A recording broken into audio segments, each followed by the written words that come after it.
भारत माता की, भारत माता की।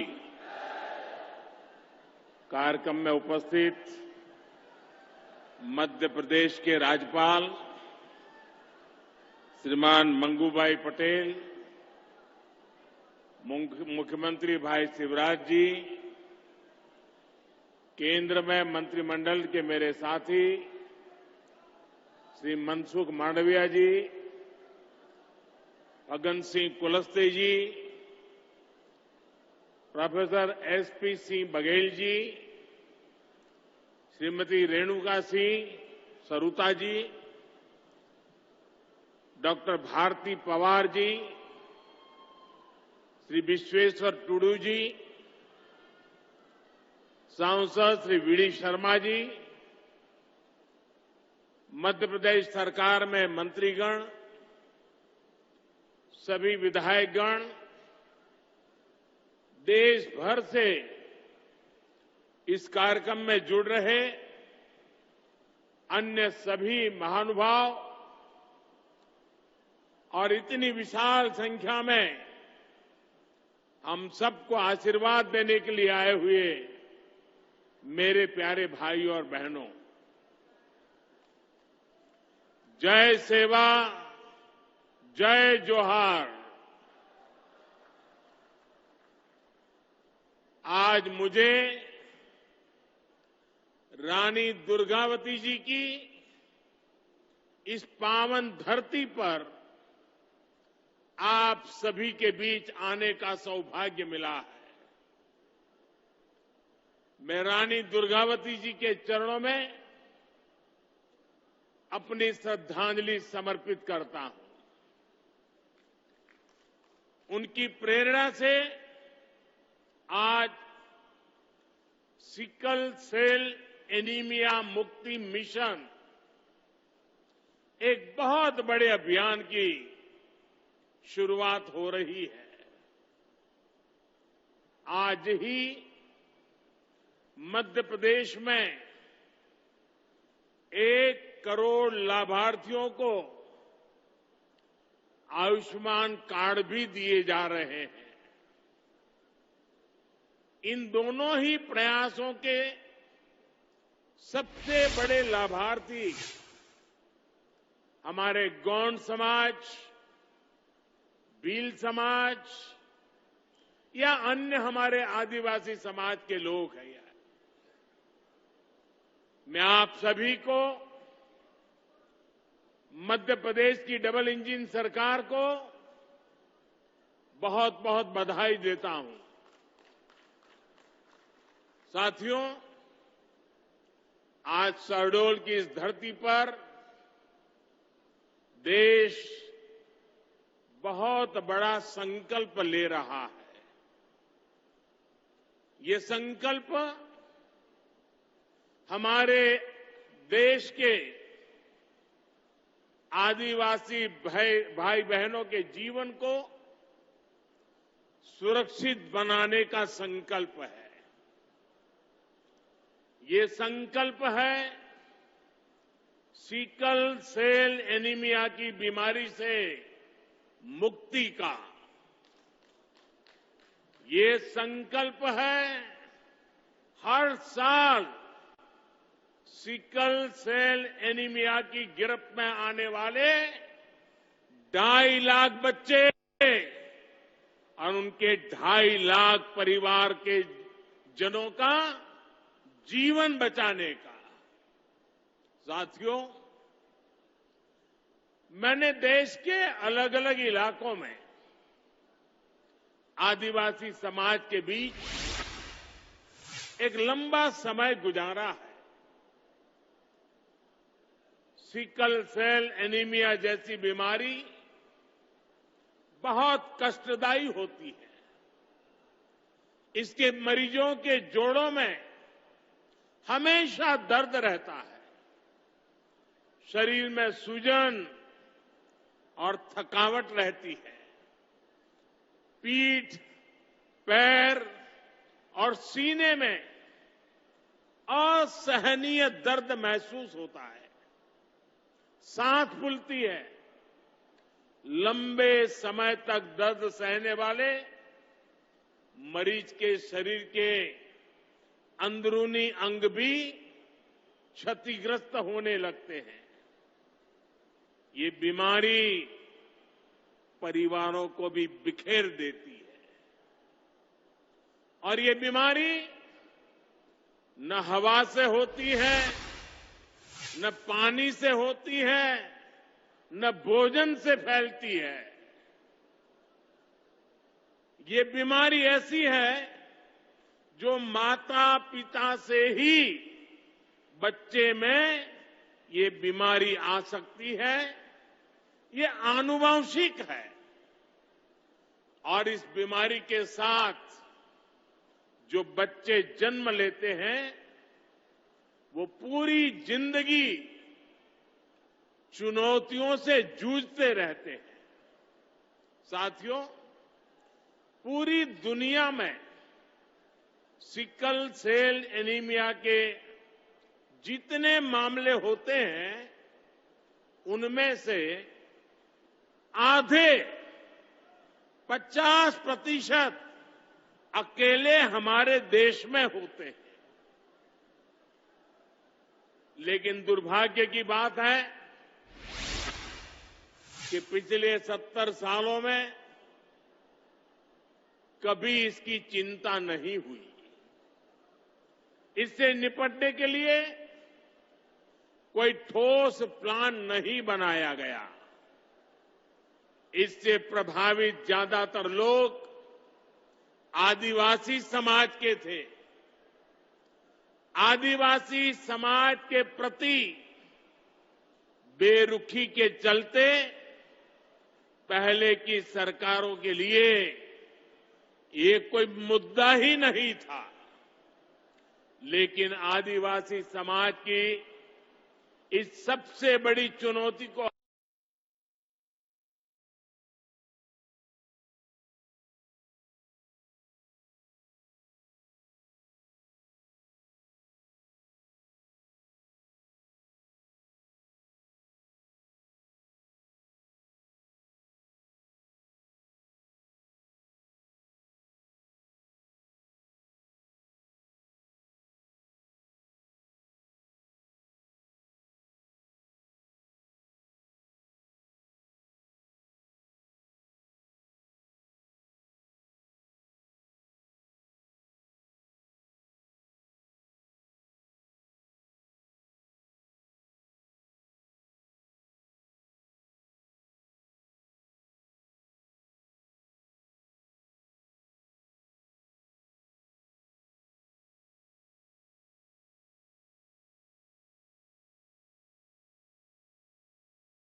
हमारे आदिवासी परिवारों को मुक्ति दिलाएंगे, देश को मुक्ति दिलाएंगे।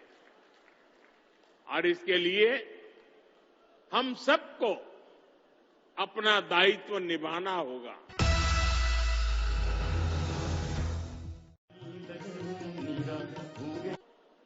स्वास्थ्य कर्मी हो, आदिवासी हो, सभी तालमेल के साथ काम करें। सिकल सेल एनीमिया के मरीजों को खून चढ़ाने की जरूरत पड़ती है, इसलिए उनके लिए ब्लड बैंक खोले जा रहे हैं। उनके इलाज के लिए बोन मैरो ट्रांसप्लांट की सुविधा बढ़ाई जा रही है। सिकल सेल एनीमिया के मरीजों की स्क्रीनिंग कितनी जरूरी है, ये आप भी जानते हैं। बिना किसी बाहरी लक्षण के भी कोई भी सिकल सेल का कैरियर हो सकता है। ऐसे लोग अनजाने में अपने बच्चों को ये बीमारी दे सकते हैं। इसलिए इसका पता लगाने के लिए जांच कराना, स्क्रीनिंग कराना बहुत आवश्यक है। जांच नहीं कराने पर हो सकता है कि लंबे समय तक इस बीमारी का मरीज को पता नहीं चले। जैसे अक्सर अभी हमारे मनसुख भाई कह रहे थे, कुंडली की बात। बहुत परिवारों में परंपरा रहती है, शादी से पहले कुंडली मिलाते हैं, जन्माक्षर मिलाते हैं। और उन्होंने कहा कि भाई कुंडली मिलाओ या न मिलाओ, लेकिन सिकल सेल की जांच का जो रिपोर्ट है, जो कार्ड दिया जा रहा है, उसको तो जरूर मिलाना और उसके बाद शादी करना। साथियों, तभी हम इस बीमारी को एक पीढ़ी से दूसरी पीढ़ी में जाने से रोका जा सकेगा। इसलिए मेरा आग्रह है, हर व्यक्ति स्क्रीनिंग अभियान से जुड़े, अपना कार्ड बनवाए, बीमारी की जांच कराए। इस जिम्मेदारी को लेने के लिए समाज खुद जितना आएगा, उतना ही सिकल सेल एनीमिया से मुक्ति आसान होगी। साथियों, बीमारियां सिर्फ एक इंसान को नहीं, जो एक व्यक्ति बीमार होता है उसको ही सिर्फ नहीं, लेकिन जब एक व्यक्ति परिवार में बीमार होता है तो पूरे परिवार को बीमारी प्रभावित करती है। जब एक व्यक्ति बीमार पड़ता है तो पूरा परिवार गरीबी और विवशता के जाल में फंस जाता है। और मैं एक प्रकार से आपसे कोई बहुत अलग परिवार से नहीं आया, मैं आपके बीच से ही यहां पहुंचा हूं। इसलिए मैं आपकी इस परेशानी को अच्छी तरह जानता हूं, समझता हूं। इसलिए हमारी सरकार ऐसी गंभीर बीमारियों को समाप्त करने के लिए दिन रात मेहनत कर रही है। इन्हीं प्रयासों से आज देश में टीबी के मामलों में कमी आई है।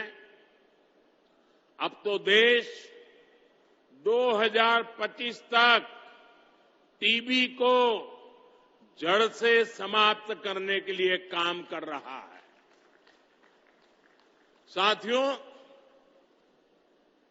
हमारी सरकार बनने के पहले 2013 में कालाजार के 11,000 मामले सामने आए थे। आज ये घटकर 1,000 से भी कम रह गए हैं। 2013 में मलेरिया के 10 लाख मामले थे। 2022 में ये भी घटते घटते 2 लाख से कम हो गए। 2013 में कुष्ठ रोग के 1.25 लाख मरीज थे, लेकिन अब इनकी संख्या घटकर 70-75 हजार तक रह गई है।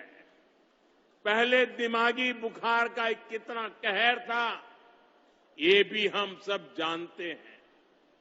पिछले कुछ वर्षों में इसके मरीजों की संख्या में भी कमी आई है। ये सिर्फ कुछ आंकड़े नहीं हैं। जब बीमारी कम होती है तो लोग पीड़ा, संकट और मृत्यु से भी बचते हैं। भाइयों और बहनों,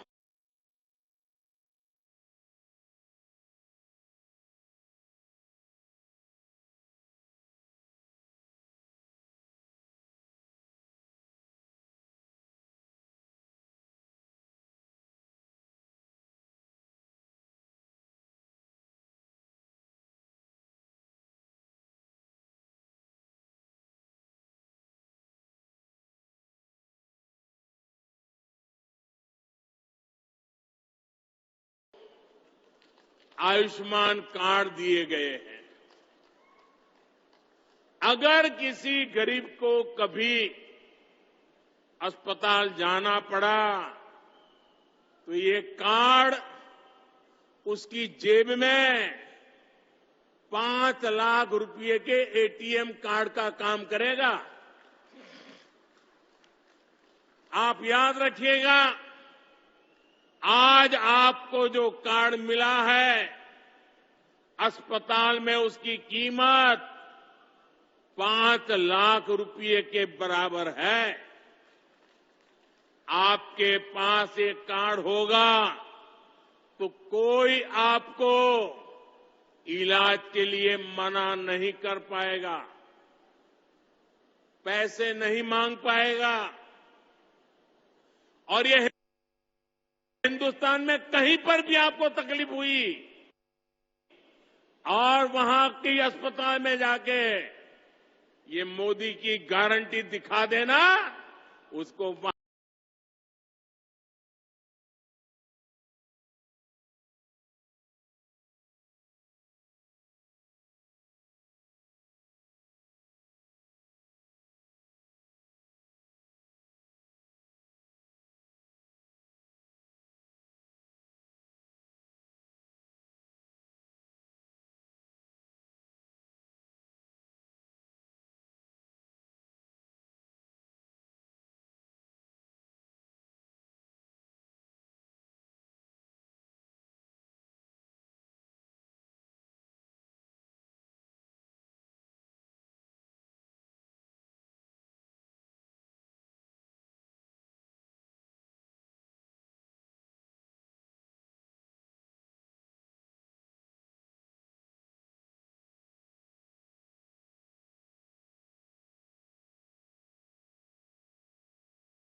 पड़ता। आप कल्पना करिए, इनमें से कितने लोग ऐसे होंगे जिन्होंने जिंदगी की उम्मीद भी छोड़ दी होगी।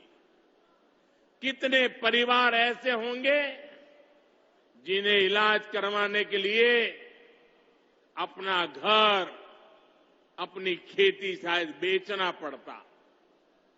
लेकिन हमारी सरकार ऐसे हर मुश्किल मौके पर गरीब के साथ खड़ी नजर आई है। 5 लाख रुपए का ये आयुष्मान योजना गारंटी कार्ड गरीब की सबसे बड़ी चिंता कम करने की गारंटी है। और यहां जो आयुष्मान का काम करते, जरा कार्ड बुलाइए, कार्ड।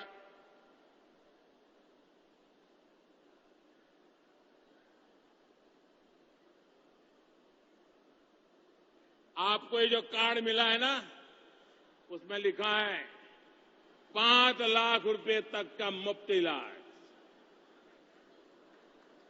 इस देश में कभी भी किसी गरीब को 5 लाख रुपया की गारंटी किसी ने नहीं दी।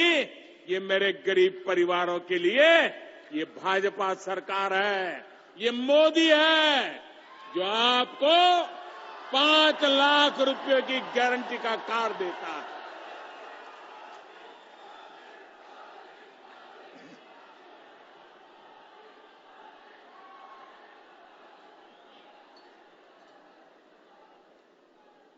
साथियों, गारंटी की इस चर्चा के बीच आपको झूठी गारंटी देने वालों से भी सावधान रहना है और जिन लोगों की अपनी कोई गारंटी नहीं है वो आपके पास गारंटी वाली नई नई स्कीम लेकर आ रहे हैं। उनकी गारंटी में छिपे खोट को पहचान लीजिए। झूठी गारंटी के नाम पर उनके धोखे के खेल को भांप लीजिए।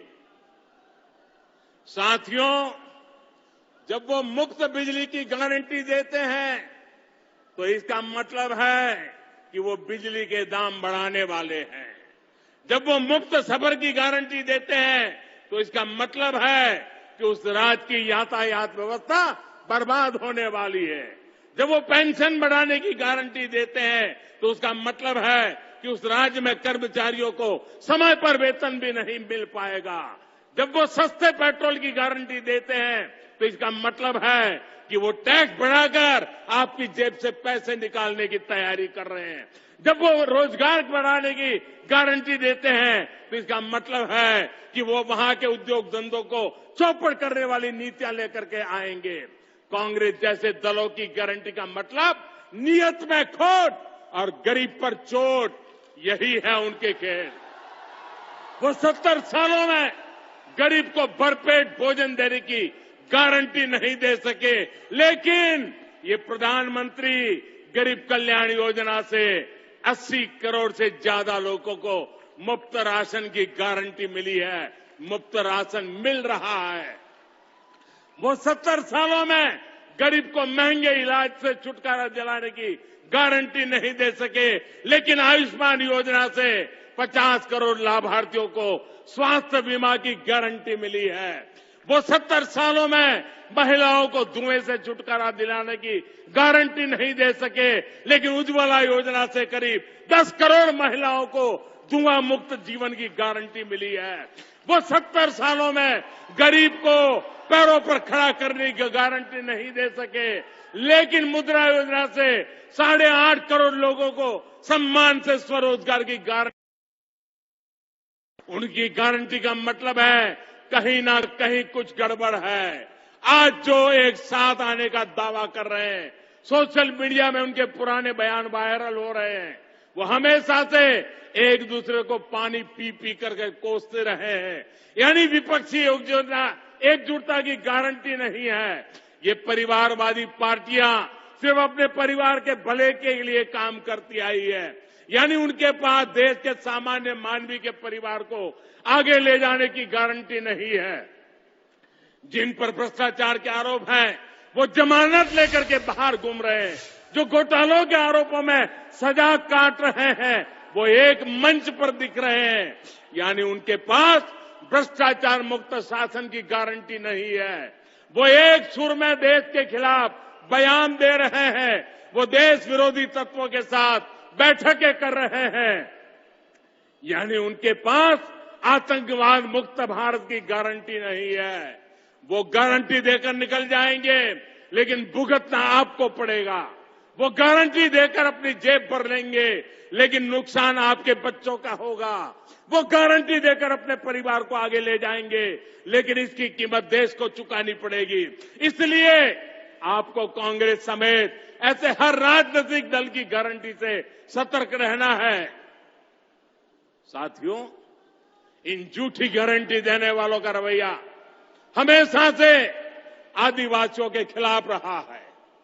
पहले जनजातीय समुदाय के युवाओं के सामने भाषा की बड़ी चुनौती आती थी, लेकिन नई राष्ट्रीय शिक्षा नीति में अब स्थानीय भाषा में पढ़ाई की सुविधा दी गई है। लेकिन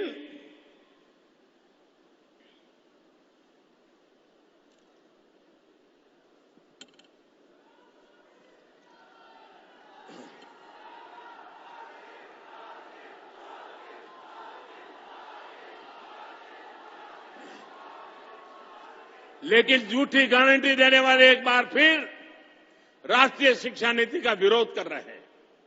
ये लोग नहीं चाहते कि हमारे आदिवासी भाई बहनों के बच्चे अपनी भाषा में पढ़ाई कर पाएं। वो जानते हैं कि अगर आदिवासी, दलित, पिछड़ा और गरीब का बच्चा आगे बढ़ जाएगा तो इनकी वोट बैंक की सियासत चौपट हो जाएगी। मैं जानता हूं आदिवासी इलाकों में स्कूलों का, कॉलेजों का कितना महत्व है। इसलिए हमारी सरकार ने 400 से अधिक नए एकलव्य स्कूलों में आदिवासी बच्चों को आवासीय शिक्षा का अवसर दिया है। अकेले मध्य प्रदेश के स्कूलों में ही ऐसे 24,000 विद्यार्थी पढ़ रहे हैं। साथियों, पहले की सरकारों ने जनजातीय समाज की लगातार उपेक्षा की। हमने अलग आदिवासी मंत्रालय बनाकर इसे अपनी प्राथमिकता बनाया। हमने इस मंत्रालय का बजट 3 गुना बढ़ाया है। पहले जंगल और जमीन को लूटने वालों को संरक्षण मिलता था। हमने फॉरेस्ट राइट एक्ट के तहत 20 लाख से ज्यादा टाइटल बांटे हैं। उन लोगों ने पैसा एक्ट के नाम पर इतने वर्षों तक राजनीतिक रोटियां सेकी, लेकिन हमने पैसा एक्ट लागू कर जनजातीय समाज को उनका अधिकार दिया। पहले आदिवासी परंपराओं और कला कौशल का मजाक बनाया जाता था, लेकिन हमने आदि महोत्सव जैसे आयोजन शुरू किए। साथियों, बीते 9 वर्षों में आदिवासी गौरव को सहेजने और समृद्ध करने के लिए भी निरंतर काम हुआ है। अब भगवान बिरसा मुंडा के जन्मदिन पर 15 नवंबर को पूरा देश जनजातीय गौरव दिवस मनाता है। आज देश के अलग अलग राज्यों में आदिवासी स्वतंत्रता सेनानियों को समर्पित म्यूजियम बनाए जा रहे हैं। इन प्रयासों के बीच हमें पहले की सरकारों का व्यवहार भी भूलना नहीं है। जिन्होंने दशकों तक देश में सरकार चलाई, उनका रवैया आदिवासी समाज के प्रति, गरीबों के प्रति असंवेदनशील और अपमानजनक रहा। जब तक आदिवासी महिला को देश का राष्ट्रपति बनाने की बात आई थी, तो हमने कई दलों का रवैया देखा है। आप एमपी के लोगों ने भी इनके रवैयों को साक्षात देखा है। जब शहडोल संभाग में केंद्रीय जनजातीय विश्वविद्यालय खुला, तो उसका नाम भी उन्होंने अपने परिवार के नाम पर रख दिया। जबकि शिवराज जी की सरकार ने छिंदवाड़ा विश्वविद्यालय का नाम महान गौण क्रांतिकारी राजा शंकर शाह के नाम पर रखा है। टंटिया मामा जैसे नायकों की भी उन्होंने पूरी उपेक्षा की, लेकिन हमने पाताल पानी स्टेशन का नाम टंटिया मामा के नाम पर रखा। उन लोगों ने गौंड समाज के इतने बड़े नेता श्री दलवीर सिंह जी के परिवार को भी अपमान किया। उसकी भरपाई भी हमने की। हमने उन्हें सम्मान दिया। हमारे लिए आदिवासी नायकों का सम्मान हमारे आदिवासी युवाओं का सम्मान है, आप सभी का सम्मान है। साथियों, हमें इन प्रयासों को आगे भी बनाए रखना है, उन्हें और रफ्तार देनी है। और ये आपके सहयोग से, आपके आशीर्वाद से ही संभव होगा। मुझे विश्वास है आपके आशीर्वाद और रानी दुर्गावती की प्रेरणा ऐसे ही हमारे पथ प्रदर्शन करती रहेगी। अभी शिवराज जी बता रहे थे कि 5 अक्टूबर को रानी दुर्गावती जी की 500वीं जयंती आ रही है। मैं आज जब आपके बीच आया हूं, रानी दुर्गावती के पराक्रम की इस पवित्र भूमि पर आया हूं, तो मैं आज देशवासियों के समक्ष घोषणा करता हूं कि रानी दुर्गावती जी की 500वीं जन्म शताब्दी पूरे देश में भारत सरकार मनाएगी।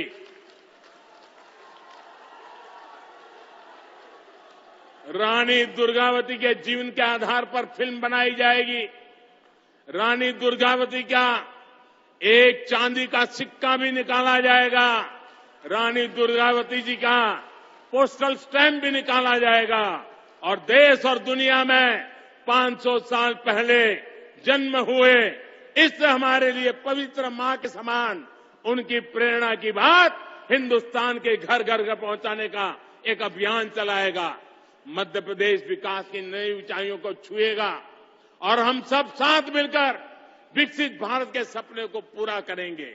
अभी मैं यहां से कुछ आदिवासी परिवारों से भी मिलने वाला हूं, उनसे भी कुछ आज बातचीत करने का मुझे अवसर मिलने वाला है। आप इतनी बड़ी संख्या में आए हैं।